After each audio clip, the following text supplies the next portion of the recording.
Welcome back to Reformed Thinking. It is really good to have you with us again today. Yeah, thanks for having me. It is always great to sit down and do this. So we are opening up the notes today with a very specific target in mind. We want to tackle the subject of anxiety. Right, which is something everyone deals with. Yeah, but we are going to approach it by looking at a man who usually gets, completely skipped over in Sunday school. He really does. We were talking about Isaac, right? Yes, Isaac. He is often treated as the flyover state of the book of Genesis. That is a great way to put it. I mean, think about it. You have Abraham on one side. He is the titan of the faith. The guy who leaves his homeland, the near sacrifice of his son, all of that. Right. And then on the other side, you have Jacob. And Jacob is just high drama all the time. Wrestling with angels, tricking his brother, the whole thing. And right in the middle, you just have Isaac. Poor Isaac. He really is the middle child of the patriarchs. He is. We tend to just rush past him to get to the more exciting stories. But the research we have in front of us today suggests that his story, specifically a very small slice of it in Genesis 26, verses 23 through 25, is actually the key to understanding something massive. It is about how a believer finds stability. Right, in a world that feels like it is constantly shaking. Which is a huge claim for such a short text. It is. But when you slow down, when you look at what is actually happening here, you see a man dealing with something very modern. Because he's dealing with a hostile culture. Yes, and he's dealing with fear. And maybe most relatable for you listening, he is dealing with the temptation to just fix everything himself. So let us set the scene a bit before we get into the heavy theology. We are in Genesis 26. Where is Isaac right now, and why is he so stressed out? Well, the text paints him as the weary patriarch. A weary patriarch. I like that. It fits perfectly. Isaac is not out conquering cities here. He is not calling down fire from heaven. No, he is just exhausted. He is currently living in the valley of Gerar, and he has been dealing with the Philistines. And we should clarify, this isn't a shooting war, right? No. They aren't lining up armies on a battlefield and charging at each other. It is something much more subtle than that. Right. It is what we might call a passive-aggressive economic war. Okay, break that down for us. The text tells us the Philistines were stopping up the wells that his father, Abraham, had dug. Which is a big deal. A huge deal. We need to pause and understand what that means in the ancient Near East. Because in an arid climate, water is not a luxury. Water is life, period. It is not just a convenience for taking a shower. It is literal survival. Right. If I come to your house today and smash your plumbing, that is vandalism.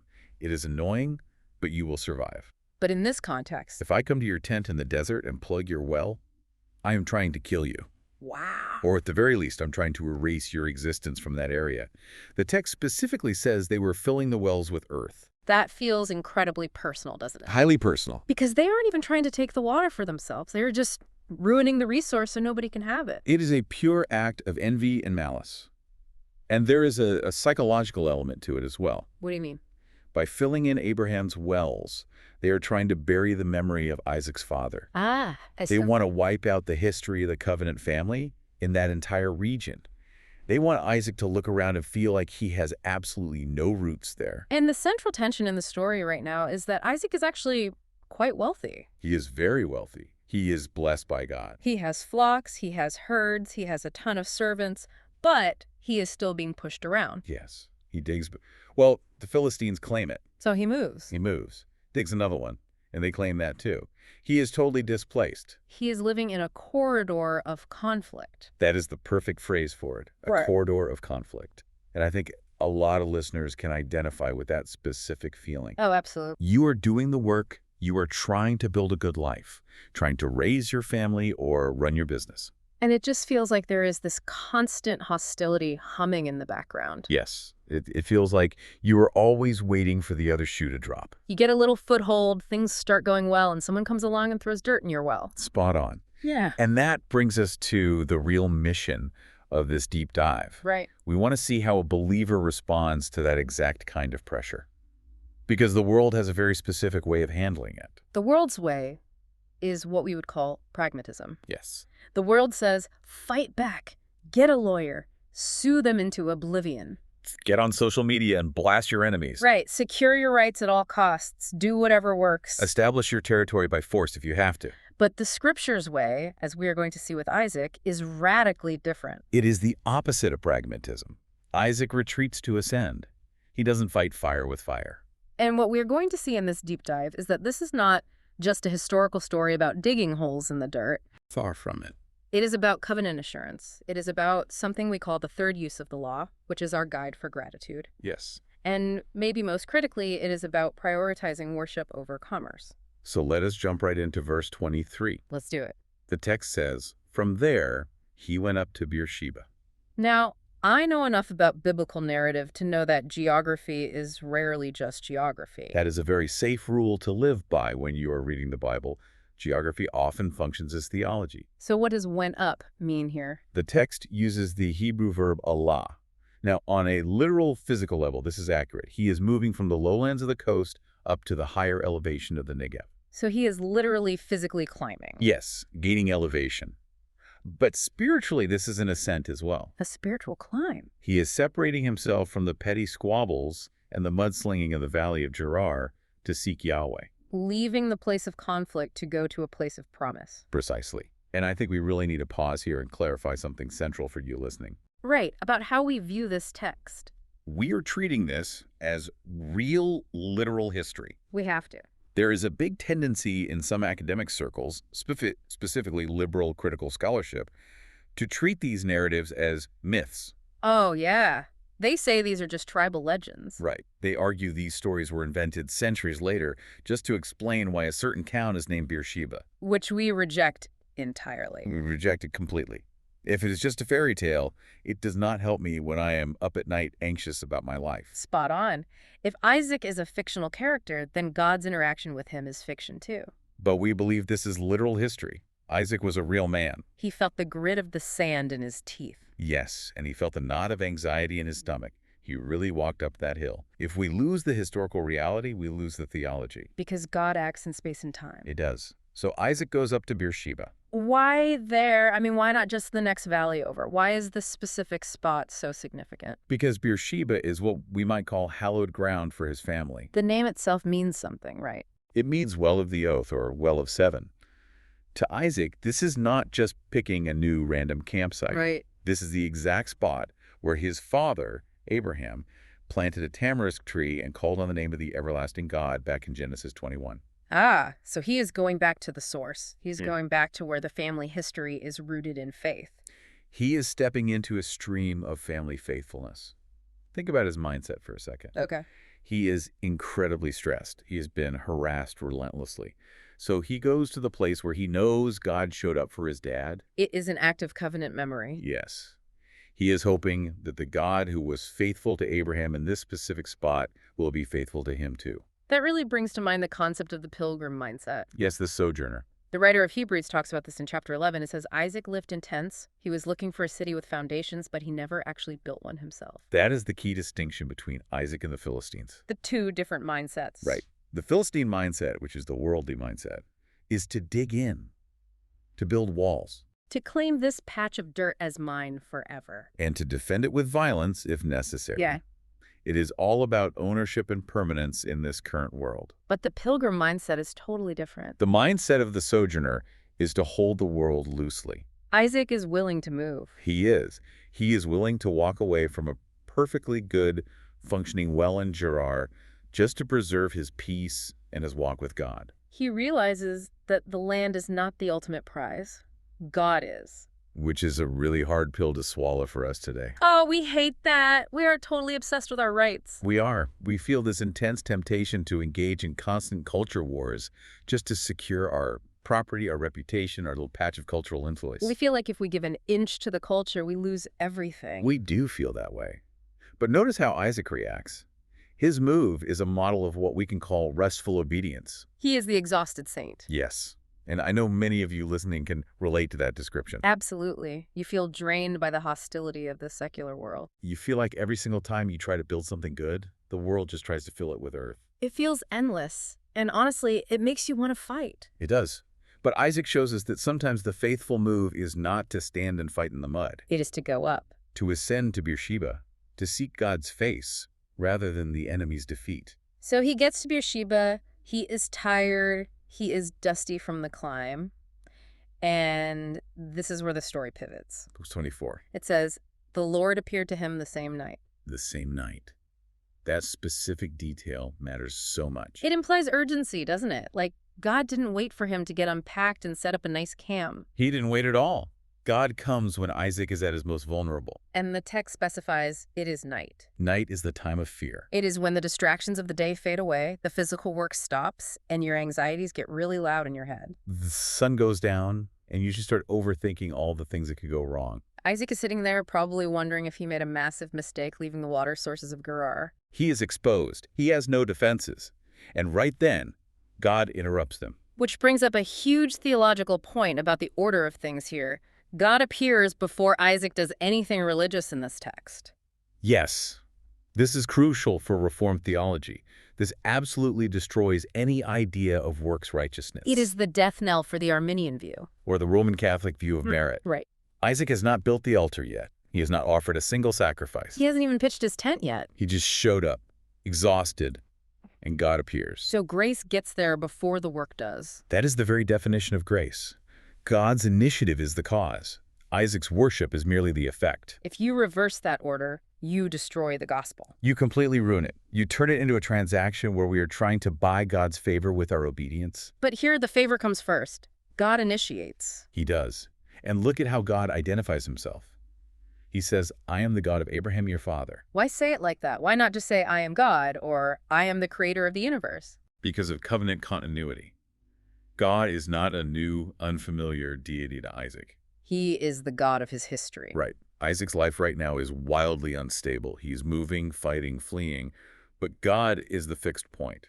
By linking himself to Abraham, God is saying, I am the God who keeps promises across generations. It is a strong rebuttal to modern individualism, isn't it? Oh, for sure.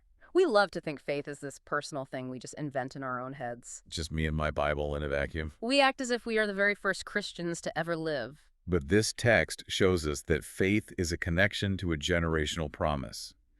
Isaac isn't starting a new religion from scratch. He is standing on the shoulders of the covenant made with his father. He is part of a body, a family line. And then comes the command. God says, fear not.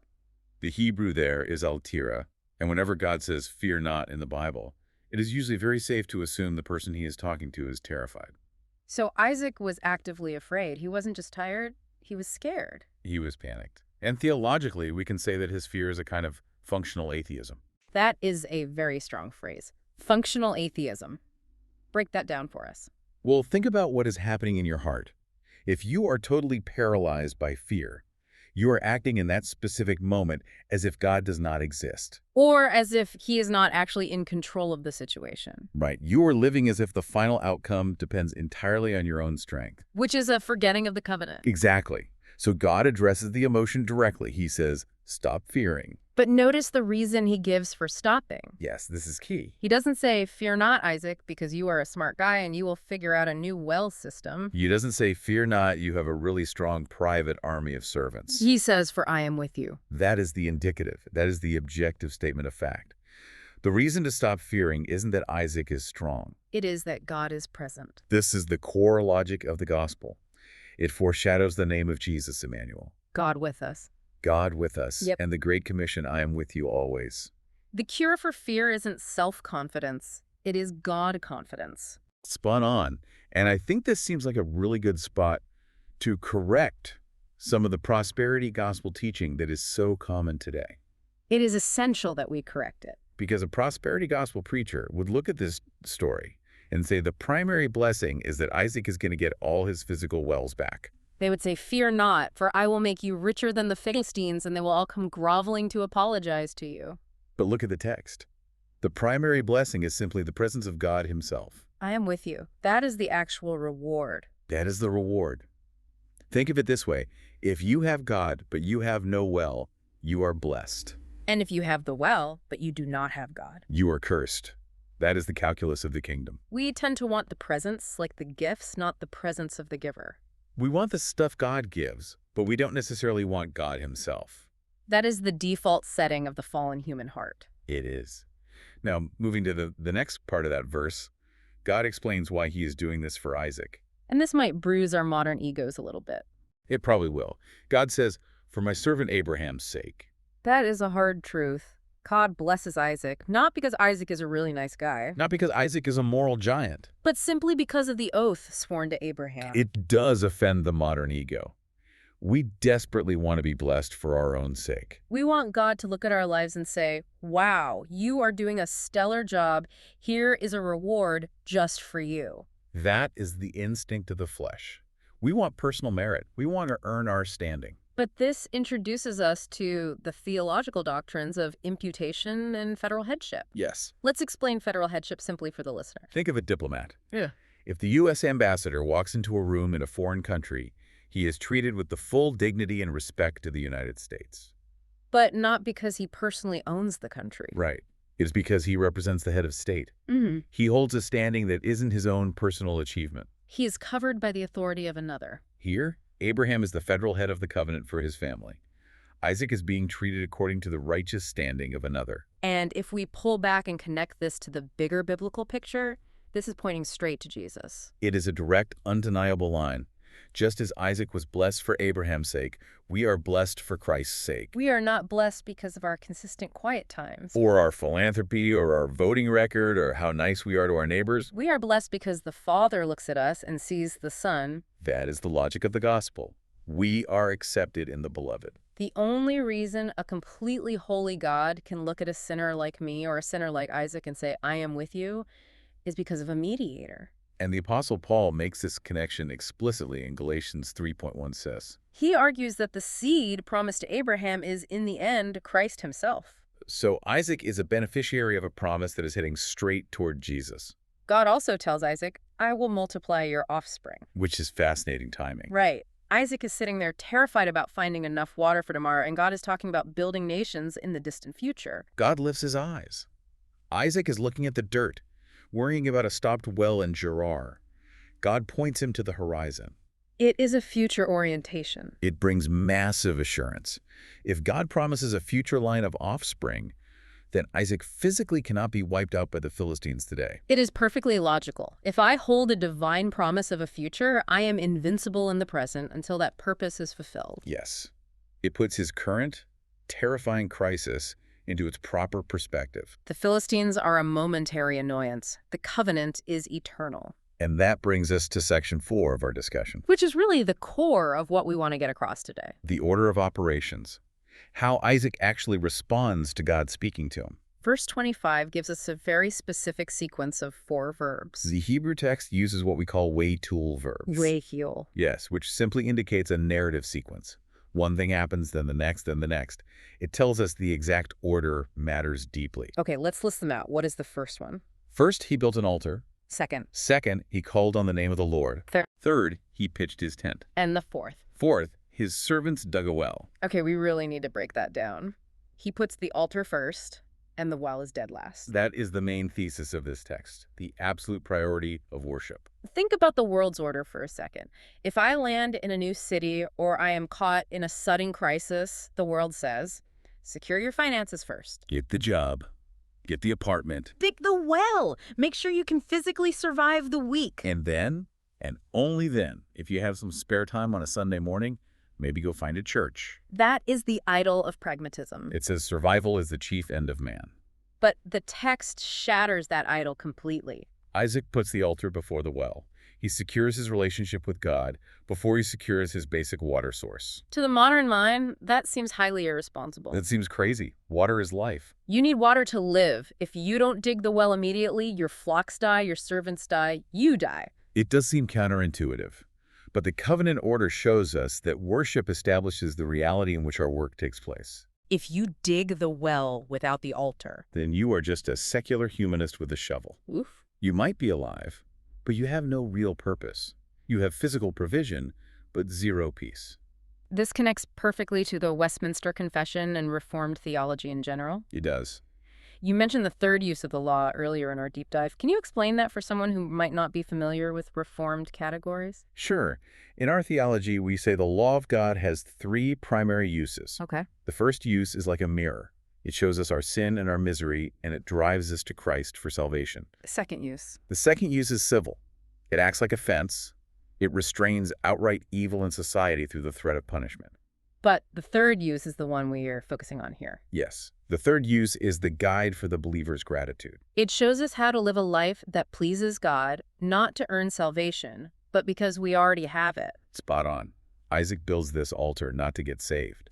He builds it because he is saved. He obeys out of sheer gratitude for the promise God just gave him in the dark. He is saying, Lord, you promised to be with me. I believe you. So my first act will be to worship you. The altar is his response of thanks. And then the second verb, he called on the name of the Lord. That sounds like a public act, doesn't it? It does. It is not just a quiet internal thought. It is very public. This specific phrase echoes all the way back to Genesis 4 with Enosh and Genesis 12 with Abraham. It is a public profession of faith. He is staking a claim in a hostile land. He is announcing that he belongs to Yahweh. Which is very distinct from the secret, hyper-private spirituality that so many people prefer today. Oh, yes. People say, my faith is private. But Isaac is literally planting a flag on a hill. Then the third verb, he pitched his tent. The tent represents a light touch on the world. Meaning he is not building a permanent fortress. Right. He is settled enough to stay. He's not running in panic anymore. But he is mobile enough to follow God whenever the call comes. He is still a pilgrim. He is ready to move if the cloud of glory moves. He doesn't idolize the location. And then finally, the fourth verb, Isaac's servants dug a well. Finally, we get to commerce. Yeah. We get to basic earthly provision. This represents the use of what we call ordinary means. Yes. Ordinary means. Explain that concept for us. It simply means God normally uses regular, everyday stuff to provide for us. We don't just sit around on a rock and wait for miracles to drop from the sky. No, we use shovels, we go to work, we balance our budgets. This actually refutes two major theological errors at the same time. It does. On one side, you have quietism. Which is the idea that you do absolutely nothing and just expect God to drop water directly into your mouth. Right, the whole let go and let God bumper sticker theology. Which, let's be honest, is usually just laziness in a spiritual disguise. It often is. But on the other side of the spectrum, you have activism. Working yourself to the bone as if everything depends entirely on you. Living as if God doesn't exist and your effort is the only variable in the universe. Isaac finds the biblical balance here. He does. His servants dug. They worked hard. Yeah. But they dug after the worship was established. They dug under the canopy of the divine promise. They dug with confidence, not with desperation. Because they knew God was already with them, so the digging became an act of faith, not an act of panic. They weren't digging just to survive. They were digging to live out the specific calling God had placed on them.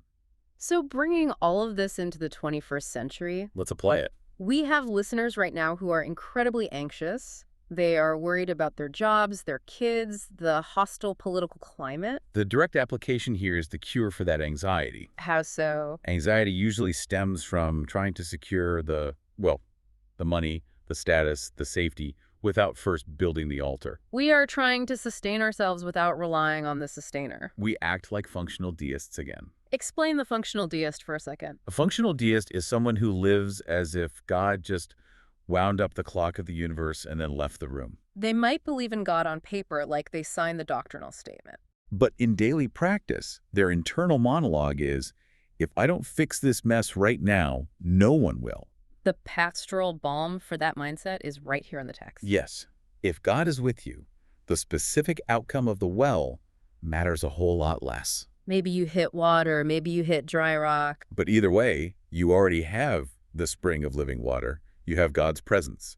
This principle also has massive implications for how we do church today. You touched on this earlier, the seeker-sensitive model of church planting. It is a major critique of the modern church growth movement. For decades now, the leading strategy has been to offer the well first. Come to our church. We have great community. We have a world-class coffee shop. We have excellent business networking. We offer practical life tips for your marriage and your finances. We offer the social benefits of the well to attract a crowd. And in doing so, we completely minimize the altar. We hide the sacrifice, the call to holiness, the severe demands of a holy God. We hide the altar because, frankly, the altar is offensive to the natural man. It is. It involves blood, and it involves repentance. But Isaac teaches us the old paths. Heads of households, office bearers, pastors, we have to lead people back to the altar first. True, biblical worship must be the priority. If you build the altar, God will provide the well. But if you only focus on digging wells... You just end up with a religious social club. You don't have a church.